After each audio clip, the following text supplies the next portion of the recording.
Good afternoon, ladies and gentlemen of the media. Welcome to the Orange County Emergency Operations Center. For the members of the viewing audience, this press conference regarding Hurricane Matthew is being aired live and will be rebroadcast at a later date. It is my pleasure to introduce the Honorable Mayor Teresa Jacobs.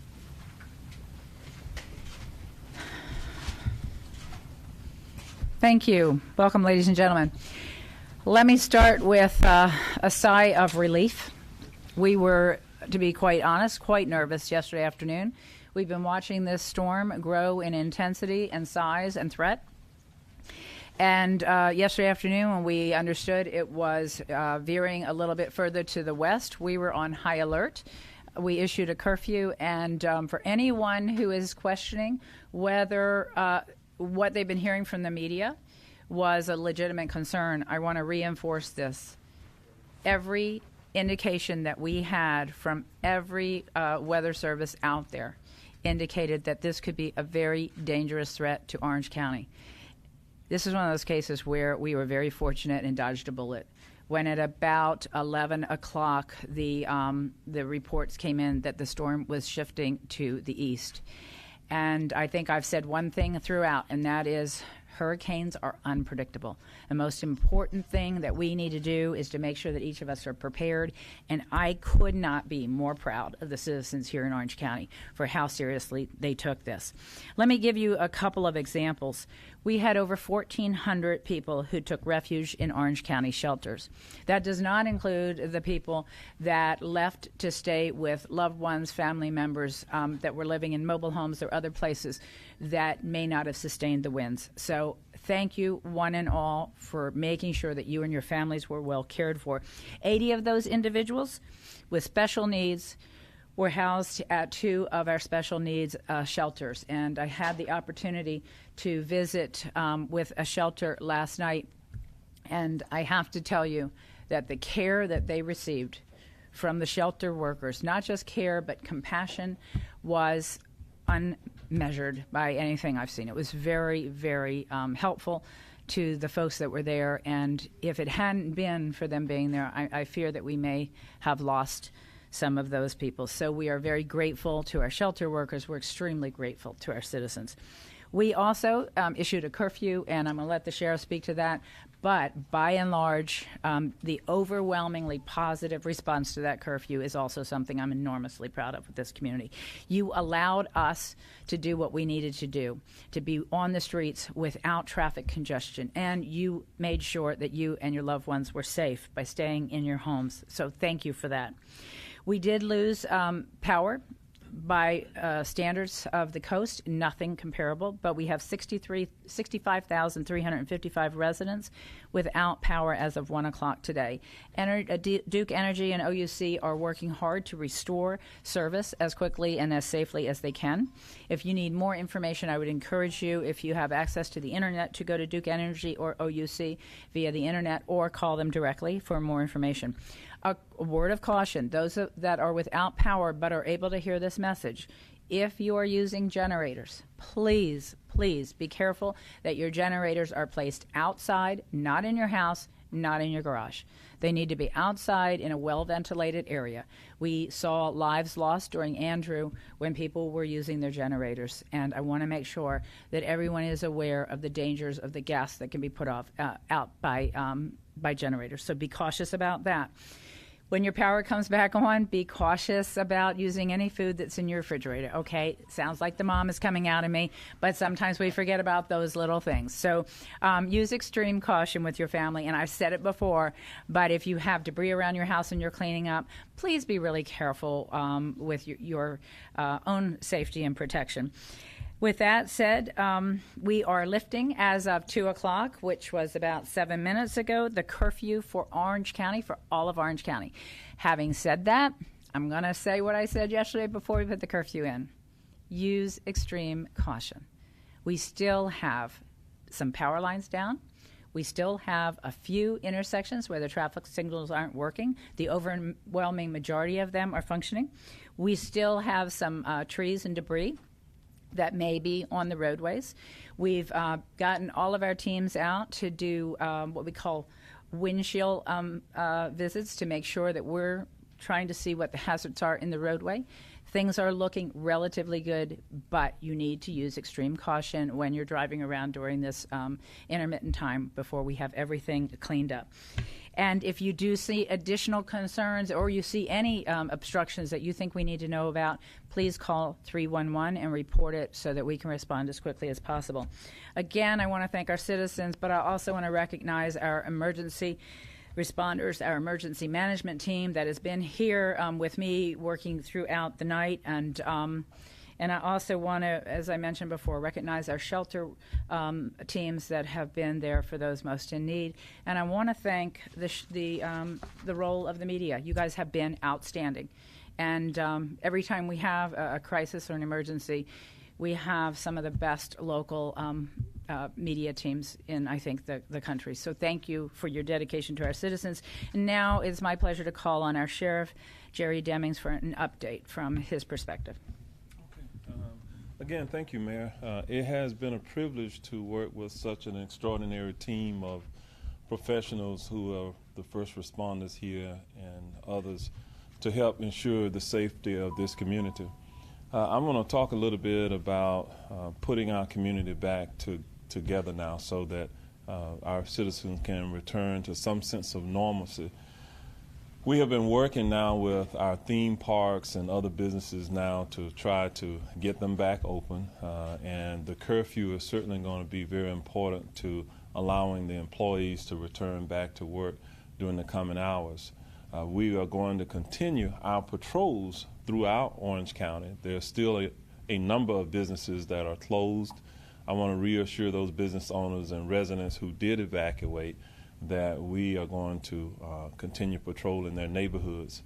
As it relates to the curfew that the mayor talked about, last evening, while the overwhelming majority of our residents adhered to the curfew, there were 6 arrests, to my knowledge, here in Orange County in which individuals were arrested. The Orange County Sheriff's Office made 5 arrests and the Orlando Police Department 1.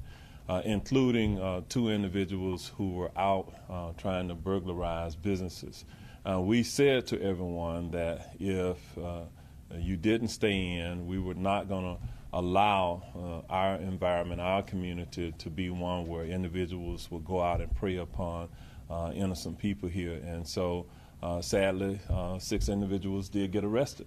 And now we're going to continue, again, those patrols in our community until the businesses are able to reopen, et cetera. And the mayor indicated that there's still some power outages, and we know that creates some challenges in many ways for the overall security of our community.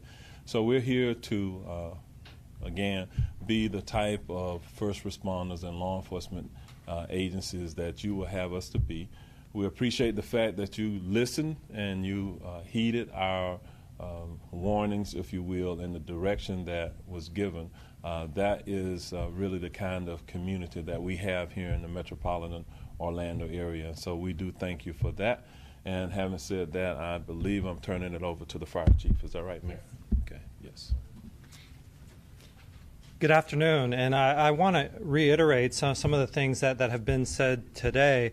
Certainly our priority has always been the safety, survivability, and that of our community, and really this doesn't happen without a coordinated effort. When you look at all the agencies that came together in the preparation prior to the storm, the way that the community responded to a lot of the warnings that we put out there with their evacuation of the mobile homes, going to the shelters, this bodes well for our community. While this storm didn't have the direct impact that we had, if it had, we were prepared. We had everybody in place in order to respond. Over the nighttime hours, fire rescue calls were down significantly, but in the morning it started picking up. Our crews were out there doing the windshield surveys, assessing damage throughout the community so we could put the right resource where the need was within the community. And that is a testament to all the people that have worked within the EOC, coordinating our response. And now that is what's going to lead to the resiliency that we have as a community, and that bodes well not just for this storm, but for everyone that comes after it. So I'm extremely proud of the response of the community, all the people that came together, certainly fire rescue employees that sacrificed time with their families and preparations with their family to respond to the community. And I couldn't be prouder of the overall effort and the coordination, not only at the local level, but the state and the federal level as well. Thank you. Thank you. And we're going to hear from Edward Johnson. He's the CEO with Lynx. We've invited him here to give an update on their plans for service, because a big part of returning to normal life here is the service that we get from Lynx. Thank you, Edward. Thank you. Thank you, Mayor. As the Mayor and Sheriff Demmings and the Chief have already mentioned, we're trying to get the community back to a sense of normalcy. So Lynx, and in that effort, in that vein, has started limited services at 2 p.m. today. As the hours pass by, we will continue to ramp our services up to reflect the normal schedule that we run on Fridays. We are working with certain businesses that have services that will conclude earlier on Friday evenings. We will continue to operate those routes a lot later to make sure that employees are getting into the business place to continue to support those agencies. We ask that the ridership as well as business owners go to our website, to our Facebook page, Twitter page, as well as contact our customer service department on the specific routes that are currently operating and the levels of services that will be picking up later today. You can reach our customer service department at 407-841-LYNX. Thank you very much, Mayor Jacobs. And in just a minute, I'm going to open it up to any questions you have. Let me introduce that we also have here joining us today Ron Plummer, Manager of Emergency Management. We have Commissioner Ted Edwards, who's the District 5 representative who serves much of East Orange County, and we have Commissioner Victoria Siplin, who served District 6, and we appreciate having each of you here. One last mention, if I could. If you are aware of anyone who has special medical needs that is still in their homes but has lost power or does lose power over the next several days, please urge them to reach out to us if they are dependent upon electricity to run any type of medical assistance equipment. And it is not too late to avail yourself to the services of our shelters if you're in that situation. So if anyone has lost power and is struggling with that issue, again, reach out to us. If it's an immediate life-threatening need, obviously call 911. Otherwise, call 311. But we want to make sure that everyone has the proper care that they need to weather the rest of the aftermath of this storm. Thank you so much for being here. And do you have any questions? Mayor, was there ever a point where first responders had to not go out because of the wind speeds? Sometimes it's 40 miles an hour. Other jurisdictions say 50. Was there a time when you had to consider the safety factors there? Chief? We were monitoring throughout the county, and we have monitors in all of our stations, so we took that on an individual basis. But to directly answer your question, no, there was not ever a time that we felt that the risk that the winds posed would stop us from responding. We were ready to do that. In fact, we had the orders already written, but it never got to that point. Sheriff, who were these guys? There's 5 that you arrested, and then OPD 1, just people that were flippant and didn't listen to it or didn't care? I believe there were 5 males, 1 female, and there were people involved in other illegal activity as well. So they were criminals, and they were individuals that did not want to adhere to the direction that was given to them. Mayor, your team did a tremendous job. 2 o'clock, I'm a little surprised. So your assessment is you've had your team in the field, we're ready to go, back to normal? With caution, we're going to do what we did all day yesterday, and that is we're going to ask citizens to observe caution. If you don't need to be out on the roads, we're still urging you just to stay home the rest of this day. If you need to go back to work, that is always work is exempt, but obviously if you need to go back to work, if you have medical needs, if there's something you really have to do, do it. if you're going out to sightsee, so let me tell you this, there's not that much to see, for starters, okay? But still, we would urge you to try to stay off the roads so that we can do our job and get things cleared and get the whole community back to work as soon as possible. I wanted to play on that before I give my colleagues a chance. The trees and so forth, can you give people at home watching an idea? How, we talking a couple days, a week? Oh, I'm hoping that we have trees cleared from all of our roadways. Realistic expectation on that, Ajit? End of tomorrow? I would hope the end of today, but you know. Cleared. The trees next tomorrow, signals should be all operating except the power's out. Yeah, I was hoping to be able to give you an exact count on the signals, but we're working feverishly to get the signals up. The winds have died down enough that we're able to do that, and we are clearing trees as quickly as we can. And so we, as Ajit said, end of day tomorrow, worst case scenario, but hopefully sooner. Mayor, some of our live viewers are asking, they're in Hispanic communities on Cimarron Boulevard. A lot of them don't have electricity. They want to know how long is it going to take to get their power back? Oh my gosh, I wish I could answer that. Let me direct you to either Duke Energy or OUC, depending upon who their service provider is, because I wouldn't want to try to guess at that. I know they're working as hard as they can and as fast as they can, but I would also remind everybody that Duke Energy, for instance, serves a much broader area, and while our numbers are relatively low within the region, they're very high. So I wouldn't venture to guess. In the meantime, you need to take appropriate precautions if you're without power, and I'm glad they're able to communicate, and I hope they heard my message as well. If you have anybody with special needs, make sure that they reach out to us so we can make sure they get proper care. Mayor, when you realized that we had dodged this bullet, and you said there was a siren relief, what were your thoughts? What were you thinking? Well, to be honest with you, when we started to see it tracking a little further to the east, I mean, there was a sense of cautious relief, but as we saw, I mean, this hurricane was starting to wobble, and I don't think there was a point until sometime in the wee hours of the morning that I started to really believe that we had dodged this bullet. Tremendous relief, because the greatest thing you worry about is loss of life. And we had that with Charlie. And I just, you never want to see that. You don't want to see it as a human being. I got to tell you, when you're the mayor, you kind of feel like you adopted a very large family.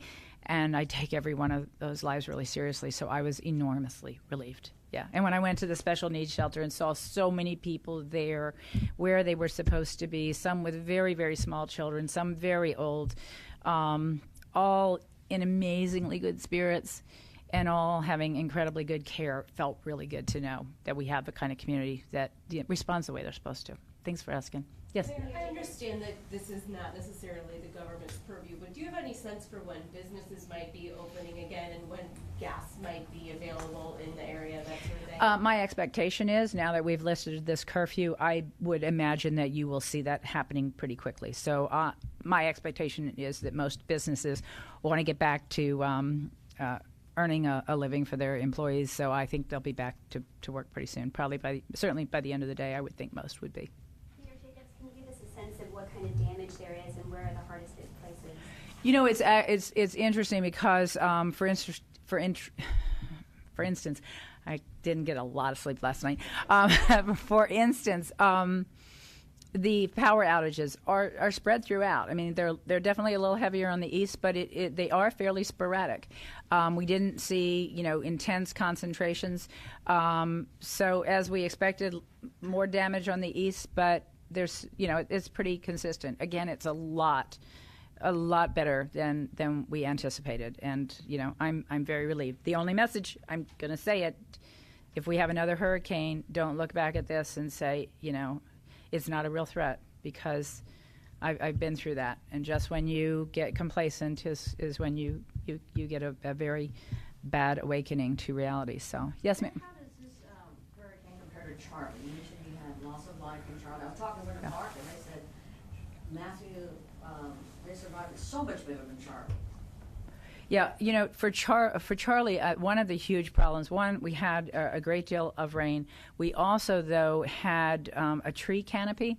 It would have been so many years since we had a hurricane that I think a lot of the damage from from tree limbs, from trees going down, was more than we had anticipated and caused more power outages and a lot more hazards after the fact of people trying to deal with cleaning their own properties in a not altogether safe way. You know, like I said, we think we're invincible sometimes, and so this, I think we're doing, expect we will do better in the recovery, and we've survived this storm better than Charlie.